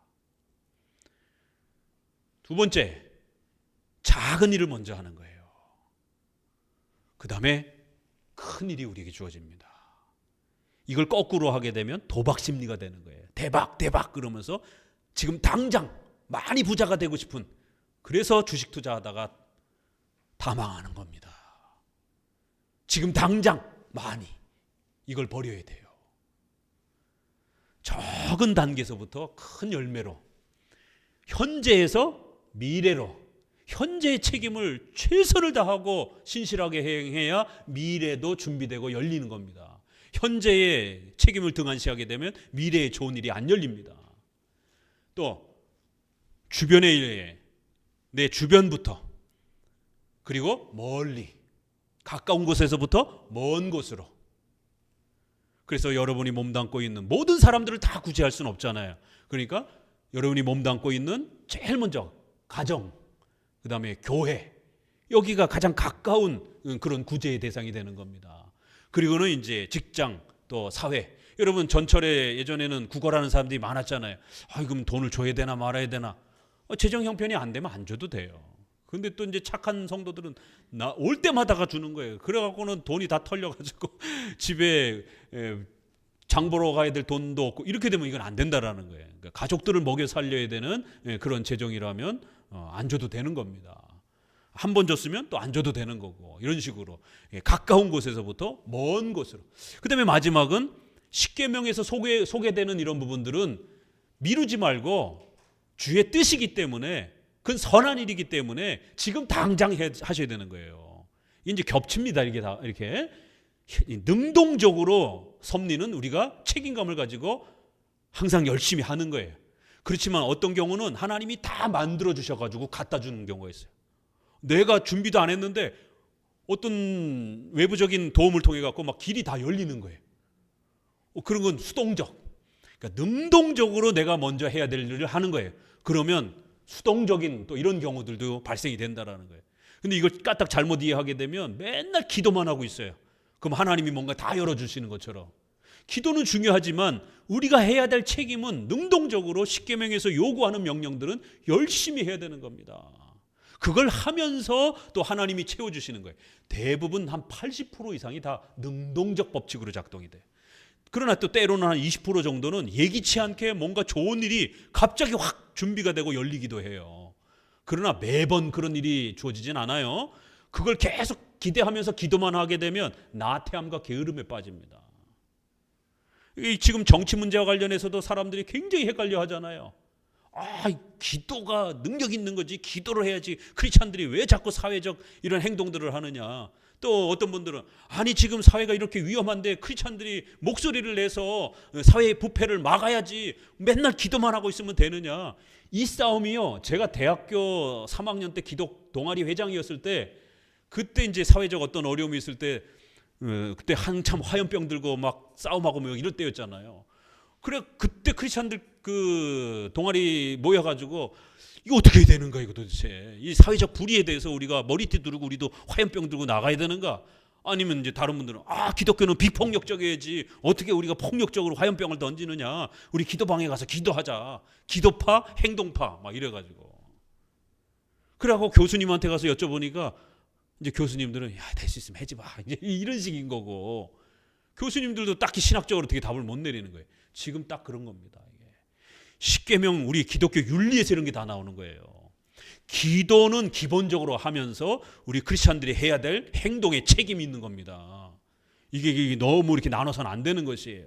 이렇게 5가지 원리가 있습니다. 이 5가지 원리를 잘 조화시켜서 하나님 앞에서 지금 당장 주의 뜻으로서 우리가 해야 될 일인지, 아니면 기다려야 되는 일인지, 또 필연적으로 해야 되는 일인지, 아니면 부득이함을 배려해야 되는지, 이런 하나님의 섭리의 모든 때를 또 바라보면서 그렇게 윤리를 적용해 가는 것입니다. 참 놀랍죠? 하나하나가. 자, 5장. 그래서 이제 마지막은 들으라 부한 자들이 너희에게 임할 고생을 인하여 울고 통곡하리라. 너희 재물은 썩었고 너희 옷은 좀 먹었고 너희 금과 은은 녹슬었으니 녹이 너희에게 증거가 되며 불같이 너희 살을 먹으리라. 너희가 말세의 재물을 쌓는도다. 보라, 너희 밭에 추수한 품꾼에게 주지 아니한 싹시 소리 지르며 추수한 자의 우는 소리가 만군의 주의 귀에 들렸느니라. 너희가 사치하고 연락하고 도살의 날에 너희 마음이 살찌게 하였도다. 이거 몇 계명이에요? 8계명. 도적질하지 말라. 우리 성도들이 돈을 어떻게 사용해야 될 것인가? 자, 뇌물은 죄악이에요. 그러나 선물은 사람의 관계를 윤택하게 만듭니다.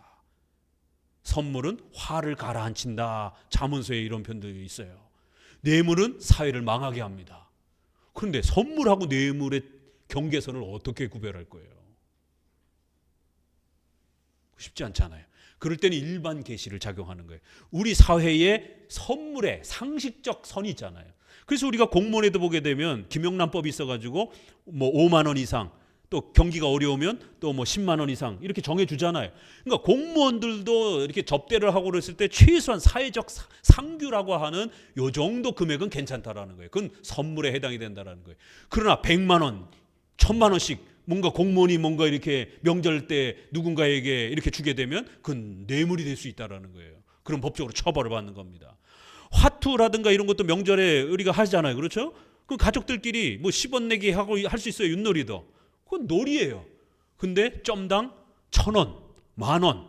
그러면 가족들끼리 했어도요, 그 도박죄로 처벌받는 경우가 허다합니다. 왜요? 사회적 상식에 금액의 액수가 넘어선다라는 거예요. 점당 1,000원, 5,000원 이렇게 되면 판돈이 뭐 몇천만 원씩 이렇게 커지는 거예요. 뭐 점당 10원 이러면 판돈이 해봐야 뭐 10만 원 안팎, 20만 원 안팎. 그러면 이제 그거 모아가지고 뭐 저녁 사 먹는다든가 뭐 이러면 그는 하나의 화목한 하나의 놀이 문화가 되는 거예요. 그러니까 이제 이런 부분들이 우리가 돈을 쓰는 그 영역이 이게 어디까지가 도박이고 어디까지가 놀이인가, 어디까지가 투자고 어디까지가 투자고 투기인가, 이거 어떻게 구별이 되냐라는 거예요. 그럴 때는 또 사회적 상식의 선을 잘 또 우리가 사용해야 하는 겁니다. 그래서 여기서 5계명을 말할 때 부자들에 대해서 지금 책망하는 것은 돈 자체가 죄악되다라고 책망하는 건 아닙니다. 성경은 분명히 8계명을 통해서 도적질하지 말라, 남의 걸 훔치지 말라라는 거예요. 이거는 긍정적 명령은 뭐예요? 열심히 노력해서 일해서 돈을 얻으라는 거예요. 그러면 그건 하나님이 기뻐하신다라는 거예요. 그리고 그 돈으로 이웃을 섬기고 가정을 섬기고 교회를 섬기라는 것이, 그게 올바른 성경적 경제 원리라는 겁니다. 그래서 돈 자체를 우리는 금욕주의자들처럼 그렇게 죄악시하지 않습니다. 그렇다고 또 기복주의나 세속주의처럼 돈이 모든 것인 것처럼, 돈이 하나님인 것처럼, 돈이 구원인 것처럼 이렇게 또 쫓아가면 안 되는 거예요. 우리는 균형을 갖고 있습니다. 악한 방법으로의 돈은 악한 것이지만 선한 합법적인 방법으로 국가법이 허락하는 범위 내에서, 또 우리 기독교 10계명에 위배되지 않는 범위 내에서 우리가 경제 활동을 하게 되면 그것은 합법적이고 선한 것이고, 또 그렇게 일군 부는 하나님의 축복이라는 겁니다. 성경에는 이렇게 부정적인 돈에 대한 부정적 표현도 있지만 돈을 사랑함이 일만하게 뿌리다, 뭐 이런 디모데서 말씀도 있잖아요. 그렇지만 우리가 성경의 또 다른 많은 부분에 보게 되면 잠언 8장 18절에 부귀는 하나님의 선물이다, 뭐 이런 표현도 있고요. 잠언 12장 뭐 24절, 27절 이렇게 보면 부와 귀, 재산은 부지런함에서 온다, 이제 뭐 이런 표현도 있고, 손이 부지런한 자들은 부를 얻는다, 10장 4절에 이런 표현도 있습니다. 일하기 싫어하거든 먹지도 말라, 데살로니가서에 이런 표현들도 있고. 그래서 부를 일구는 것은 하나님의 축복이요 선물이다라고 분명히 이렇게 말하고, 게으르고 나태하게 되면 가난에 빠진다라고 책망을 하게 됩니다. 그렇지만 또 다른 악한 방법으로 남의 돈을, 노동자들이 지금 월급을 받아야 되는데 월급을 빼돌리고 급여를 안 주고 주머니 채우는 거예요. 그러니까 그 노동자들이 하나님 앞에 하소연하면서 기도한다라는 거예요. 하나님이 그 노동자들의 기도를 듣고 너희들을 책망할 거다, 이런 말씀인 겁니다. 이제 5장의 내용이. 자, 책으로 들어오셔서 5장은 부자들의 악한 욕망을 책망하는 8계명을 소개합니다. 직접적으로 남의 것을 도적질하는 것도 죄지만 보라, 너희 밭에 추수한 품꾼에게 주지 아니한 싹시 소리 지르며 추수한 자의 우는 소리가 하나님께 들렸다라는 거예요. 월급을 안 주니까. 간접적으로 타인의 재산에 손해를 끼치는 것도 죄가 됩니다. 8계명과 관련되어 직간접적으로 벌어지는 다양한 형태들의 죄들은 현대와 같은 넓은 경제 구조 안에서 더 깊이 분석할 필요가 있습니다. 성경에는 문자적으로 은행, 주식, 보험, 파생 투자 상품 등의 언급은 없습니다. 하지만 도적질하지 말라라는 경제 명령은 십계명의 적용 원리에 따라서 더 깊고 다양하게 적용될 수 있습니다. 개혁주의는 이런 내용을 일반 은총이라는 주제 아래서 적극적으로 경제 활동을 장려합니다. 그래서 보험, 은행, 또 주식, 또 이런 여러 가지 활동들을 죄악시하지 않아요. 그를 잘 활용을 해서, 특별히 우리가 자본주의 사회 속에 살아가고 있기 때문에 이러한 노동의 소득도 있지만 자본의 소득, 돈을 어떻게 잘 투자를 해서 또 소득을 얻을 것인가, 이것도 열심히 노력하셔야 됩니다. 이거 노력하지 않으면 노동자의 우리 평균 300만 원 정도 이런 그 월급을 가지고 평생 집 한 칸 마련하기도 어렵습니다. 물가 상승률도 있기 때문에 항상 서민으로 가난하게 살아야 돼요. 생계에 위협을 받으면서 살게 됩니다. 그래서 반드시 노동 월급 소득뿐만 아니라 열심히 공부해서 투자 소득에 대한 부분들을, 은행 이자가 이제 선진 국가가 되면 될수록 은행 이자가 아주 안정화되면서 떨어져요. 옛날에는 은행 이자가 70년대 80년대 막 이럴 때는 은행 이자가 15%씩도 가고 그랬어요. 그럴 때는 그냥 은행 이자에다만 놓고도 퇴직해가지고 노후 생활 편안하게 이렇게 지냈습니다. 근데 지금은 은행 이자가 2%, 3%, 근데 물가가 매년 3%, 4%씩 뛰어요. 그러니까 1억을 그냥 은행에다 두면 내년에 9천만 원 되고 8천만 원 되고 이런 일이 벌어지는 겁니다. 그래서 반드시 주식이나 부동산이나 이런 다양한 투자에 대한 부분에 대해서 열심히 공부하셔야 됩니다. 서민층에서 중산층 정도는 올라가셔야 돼요. 그래야 생계에 위협을 받지 않는다라는 겁니다. 자본주의 사회에서 돈이 없으면 누가 고쳐주지 않습니다. 돈을 대신 내주고. 가족들의 생계, 먹고 사는 것, 또 병이 났을 때 치료할 수 있는 것, 이런 생존의 문제가 닥칩니다. 노후에 심각한 일이 벌어지는 거예요. 그렇기 때문에 이런 투자에 대한 부분들을 부지런히 배우셔야 됩니다. 이러한 경제 지식이 약하게 되면 사기를 많이 당하게 되고, 또 이러한 오늘날 피싱이라든가 이런 여러 가지 다양한 또 이러한 그 사기에도 많이 노출이 되고, 또 남들이 또 이렇게 여기 투자해봐라 이렇게 해가지고 했다가는 또 전 재산을 다 날리기도 하고, 이런 경우들이 아주 허다합니다. 그래서 일반 은총의 경제에 대한 이런 부분들을, 돈을 어떻게 사용할 것인가, 돈을 어떻게 벌 것인가, 또 어떻게 잘 유지할 것인가, 이런 부분들을 열심히 노력하셔야 됩니다. 그러니까 경제 원칙의 큰 기준은 두 개예요. 하나는 열심히 합법적으로 버는 거고, 투자에 이런 부분을 해서 확대를 하는 겁니다. 사용할 때는 반드시 11조에 대한 교회적 책임을 감당하셔야 됩니다. 두 번째, 가족과 이웃을 배려하는 이 두 개의 원칙, 쓸 때 이 두 개의 소비의 원칙을 잘 지키시면 하나님이 또 보호해 주십니다. 기독교 윤리는 세상 윤리의 형식은 비슷해 보여도 본질적 의미가 다르다. 뿐만 아니라 섭리적 형편을 살펴야 하는 방식에서도 전혀 다릅니다. 그래서 본문은 너희도 길이 참고 마음에 굳게 하라, 주의 강림이 가까우니라고 말하여 인내를 촉구하면서 종말론적 권면을 제시하였습니다. 즉 지금 당장 선과 악에 대한 하나님의 직접적인 권선징악이 일어나지 않는다 해도 하나님의 섭리적 통치를 의지하며 기다려야 합니다. 비록 우리의 선행에 대해서 억울한 대접을 받는다 할지라도 성도는 섭리를 생각하며 참아야 합니다. 이것이 섭리적 기독교 윤리의 특징입니다. 이렇게 해서 아까 4장 마지막에 언급했던 그 섭리를 다시 한번 이런 기독교 윤리를 실천해 가면서 그때그때 효과가 바로바로 나타나지 않는다 할지라도 참고 기다려야 된다라는 거예요. 열심히 또 헌신하고 이러면 언젠가는 또 경제적 안정감이 자립이 또 하나님이 경제적 또 열매를 주실 때가 있어요. 여러분 11조 잘하고 뭐 경제생활 잘했다고 해서 바로 부자가 되는 건 아닙니다. 때가 기다려야 되는 거예요. 이렇게 또 인내하면서 이런 모든 열매가 맺어질 때를 또 기독교 윤리는 항상 기다려야 되는 겁니다. 사람 관계도 내가 뭐 말 잘했다고 해서 내일부터 그 사람이 뭐 내 아주 가장 가까운 진짜 뭐 친한 친구가 되는 건 아니잖아요. 오랜 세월 동안 서로 관계를 쌓아야 정말 서로가 삶을 나눌 수 있는 그런 돈독한 관계가 되는 것처럼 교회도 그렇잖아요. 아무리 교회라도 이제 새신자가 이제 교회 온 지 얼마 안 됐는데 성도들하고 목사님하고 깊은 관계가 유지되겠어요? 유지가 안 되죠. 아직은 낯설고 그래서 인내, 섭리 안에서 인내해야 된다. 5장은 기독교 윤리와 관련된 독특성을 하나 더 소개합니다. 바로 너희 중에 병든 자가 있느냐? 저는 교회의 장로들을 청할 것이요 그들은 주의 이름으로 기름을 바르며 위하여 기도할지니라는 말씀에서 알 수 있듯이 윤리와 장로 정치의 관계를 소개합니다. 성도에게 어떤 고난과 어려움이 발생하면 성도들은 혼자서 모든 문제를 해결하려고 하지 말고 교회의 장로들의 도움을 받으라고 권면합니다. 여기서 말하는 내용은 로마 카톨릭의 고해 성사와 종유식, 이 기름을 바르는 이 의식이 있어요. 이것이 아닙니다. 다만 목사와 장로로 구성된 당회의 신방과 기도와 보살핌은 성도들이 회개하는 데 도움을 주며 그들의 질병이 회복하는 데 실제적 도움을 줄 수 있다는 겁니다. 기독교 윤리와 성화는 개인에게만 맡겨놓은 경건주의 형태가 아닙니다. 개인의 노력을 통한 성화도 중요하지만 하나님께서는 당회, 노회, 총회라는 장로회 권위를 위탁해 주셔서 성도들이 권징을 받게 하는 공적인 성화의 질서를 세워주신 것입니다. 그래서 5장은 아주 놀랍게 마지막으로는 교회 장로 정치 얘기를 하고 있는 거예요. 13절을 읽어봅시다. 같이 읽어봅니다.